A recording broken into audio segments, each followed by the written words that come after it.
আল্লাহ বলবেন ৩ নাম্বার ফুৎকার দে। বলার সাথে সাথে ইসরাফিল সিংহাটা দুই ঠোঁটের মাঝখানে দিয়ে বিশাল আর একটা ফুৎকার দিবে।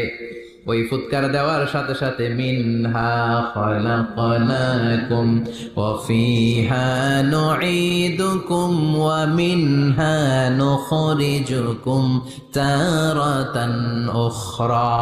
ওই ফু দেওয়ার সাথে সাথে পৃথিবীর যেখানে যত মানুষ ছিল সব উঠবে। যাদেরকে স্বাভাবিকভাবে কবর দিয়ে কবরস্থানে রাখা হয়েছিল কবর থেকে উঠবে।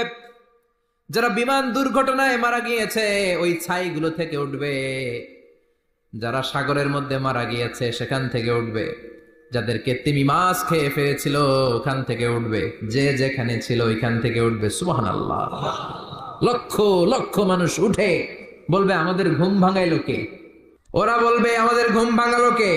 قالوا من بعثنا من مرقدنا هذا ما وعد الرحمن وصدق المرسلون। সব দাঁড়িয়ে বলবে ঘুম ভাঙালো কে? সবচেয়ে লম্বা ঘুম দিয়েছিল সৈয়দনা আদম আলাইহিস সালামের ছেলে হাবিল, যাকে হত্যা করেছে জানেন না আপনারা? হাবিল হচ্ছে পৃথিবীর প্রথম নিহত মানব। প্রথম নিহত মানব। তার কবরের জিন্দেগিটা অনেক লম্বা। ওই কত হাজার শত হাজার লক্ষ বছর আগে যে উনি কবরে শুয়ে আছেন আজও শুয়েই আছেন। কিয়ামতের ওই ৩ নাম্বার ফুৎকার দেওয়ার সাথে সাথে উনি উঠবে। এবার আল্লাহ বলবে ইয়া মালাকাল মাউত, হে মৃত্যুর ফেরেশতা, আখবিরনি মাইয়াবকা, মহাবিশ্বে আর কে কে আছে বল। আজরাইল বলবে কেউ নাই, মানুষ নাই, জিন নাই, ফেরেশতা নাই, আমার কলিগরাও নাই, আমি বড় একা। এখন আমি একা হয়ে গেছি। আল্লাহ আছি শুধু আমি। মালাকুল মাউত তোমার হুকুমের গোলাম। আর আনতাল হাইয়ুল কাইয়ুম, তুমি শাশ্বত চিরঞ্জীব, তুমি তো মরবা না, আমি আছি। আল্লাহ ভাবছে উনিও থাকবে, উনি আর আল্লাহ থাকবে। আল্লাহ বলবে মালাকুল মাউত এবার তুই মর, এবার তুই মর। এই কথা শুনে মালাকুল মাউতের খিচুনি উঠে যাবে। আজীবন মারছে, আজকে মরবে। খিচুনি উঠে যাবে, জ্বর এসে যাবে, কাঁপুনি ছুটে যাবে, কাঁপতে থাকবে। আল্লাহ বলবেন কাঁপাকাঁপি করে লাভ নাই, মর। মালাকুল মাউত বলবে মাবুদ এইটা আবার কেমন কথা? সবাই রে আমি মারলাম, আমি মরুম কেন? আমি না মারছি, আমি না মেরেছি, আমি মরবো কেন? আল্লাহ বলবেন কথা নাই, মর। ও আল্লাহ আমি কেন মরব? আমি না দুনিয়ার সবাই রে মারলাম। আল্লাহ বলবেন কুল্লু নাফসিন যায়িকাতুল মাউত, পৃথিবীর প্রতিটা আত্মারে মৃত্যুর স্বাদ নিতে হবে রে মালাকুল মাউত, তুইও মরবি, মর। কাঁপতে কাঁপতে আল্লাহ বলবে জান্নাত আর জাহান্নামের মাঝ বরাবর যে দাঁড়া। মালাকুল মাউত দাঁড়াবে। এই দৃশ্য দেখার মতো তখন কেউ থাকবে না। থাকবে? কেউ নাই। মালাকুল মাউত কাঁপতে কাঁপতে আল্লাহ বলবেন কেঁপে লাভ নাই, কেঁদে লাভ নাই, মরতে তোকে হবে। Everyone has to take the test of death. সবাইকে মৃত্যুর স্বাদ আস্বাদন করতে হবে। মর, মরে যা। মুত ইয়া মালাকাল মাউত। আল্লাহ বলবেন ও মৃত্যুর ফেরেশতা মর। মুত ইয়া মালাকাল মাউত বলার সাথে সাথে যে ফেরেশতার হাতে আমাদের সবার রূহ চলে গিয়েছিল ওই ফেরেশতা চিৎকার মেরে জান্নাত এবং জাহান্নামের মাঝখানে বেহুশ হয়ে পড়ে যাবে। শেষ। মালাকুল মাউতের কিচ্ছা খতম, উনিও নাই। এবার ডানে বায়ে সামনে পেছনে উপরে নিচে কেউ আছে? একজন ছাড়া, তিনি কে? কুল্লু মান আলাইহা ফানি ওয়া ইয়াবকা ওয়াজহু রাব্বিকা যুল জালালি ওয়াল ইকরাম ফাবিআইয়ি আলাই রাব্বিকুমা তুকাযযিবান। এই জমিনে যারা আছে সব শেষ হয়ে যাবে, একজন ছাড়া, তিনি কে?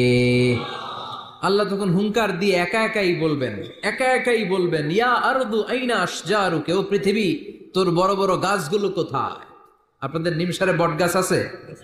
কোথায় আছে বট গাছ? অনেক জায়গায় থাকে না বট গাছ বিশাল? ওইটাকে কেন্দ্র করে শিরকের আখড়া জমে ওঠে, ওইখানে মোমবাতি লাগায়, লাল সালু দেয়, নাচানাচি করে, এরকম বট গাছের আখড়া আছে নাই? আল্লাহ বলবে ইয়া আরদু, হে পৃথিবী, আইনা আশজারুকা, তোর বড় বড় গাছগুলো আজকে কোথায়? ইয়া আরদু আইনা আনহারুকা, হে পৃথিবী তোর বড় বড় নদীগুলো কই? পদ্মা নদী কই? মেঘনা নদী কই, ব্রহ্মপুত্র কই, গঙ্গা নদী কই, মিসিসিপি মিসৌরি কই, নীল নদ কোথায়, আমাজন কোথায়? 6,695 কিলোমিটার লম্বা।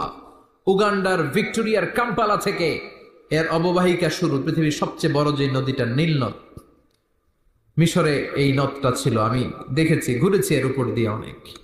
5 বছরের নীল নদের পানি আমি খেয়েছি। মিশরের নীল নদ ছাড়া কোনো মিঠা পানির উৎস নাই। এজন্য প্রাচীন ঐতিহাসিক, ওনার নাম হিরোডোটাস, উনি বলেছিলেন Egypt is the gift of Nile. মিশর হচ্ছে নীল নদের দান। নীল নদ না থাকলে মিশরে কেউ থাকতো না। আল্লাহ আকবার পড়েন। 2টা নদী সিদরাতুল মুনতাহা থেকে জান্নাতের কানেকশন নিয়ে পৃথিবীতে এসেছে। একটা হচ্ছে ইরাকের দজলা ফোরাত নদী, আর একটা হচ্ছে মিশরের নীল নদী। সুবহানাল্লাহ পড়বেন না? 5 বছর আমি এই নীল নদের পানি খেয়েছি যখন মিশরে ছিলাম। সরাসরি না, মিশরীয় সরকার পাইপলাইন দিয়ে এই পানিকে রিফাইনিং করে জনগণের জন্য পৌঁছে দেয়। এই নীল নদের নিচ দিয়ে মিশরের মেট্রো লাইন আছে, মানে ট্রেন। এটাকে বলে পাতাল ট্রেন। কি বলে? পাতাল ট্রেন। আপনাদের প্রধানমন্ত্রী নাকি একটা করবে শুনলাম, উনি ঘোষণা দিয়েছে। তো এটার নিচ দিয়ে, নীল নদের নিচ দিয়ে আমরা ট্রেন দিয়ে এই মাথা থেকে ওই মাথায় যেতাম, আবার ব্রিজ দিয়ে এপাশ থেকে ওপাশে যেতাম।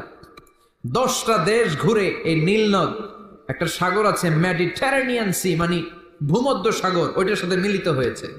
আল্লাহ সেদিন বলবেন আইনাল নাইল, নীল নদ আজকে কোথায়? আইনাল আনহার, নদীগুলো কোথায়? আইনাল কুসুর, প্রাসাদগুলো কই? রাজপ্রাসাদ, টাওয়ার কোথায়? আইনাল জাবাবেরা, অত্যাচারী শাসকগুলো আজকে কোথায়? যারা ক্ষমতার চেয়ার পেলে আর নামতে চায় না, এই ডাকাতগুলো আজকে কোথায়? আল্লাহ বলবে আইনাল জাবাবেরা, ফেরাউন কোথায়? নমরুদ কোথায়? আবু জাহেলের গোষ্ঠী কোথায়? ফেরাউনের চাচাতো ভাইরা কোথায়? নমরুদের চাচাতো ভাইরা কোথায়? কোথায়? যারা ক্ষমতার দাপট দেখিয়েছে, কোনো আওয়াজ আছে? কথা বলেন। আল্লাহ বলবেন লিমানিল মুলকুল ইয়াউমা লিল্লাহিল ওয়াহিদিল কাহ্হার। লিমানিল মুলকুল ইয়াউম, আজকে ক্ষমতা কার? একটা চিৎকার দিয়ে উত্তর দেন, সেদিন ক্ষমতা কার? Who belongs the kingdom today? আল্লাহ বলবেন আজকে ক্ষমতা কার? ক্ষমতা শুধু একজনের। চিল্লায় বলেন, তিনি কে?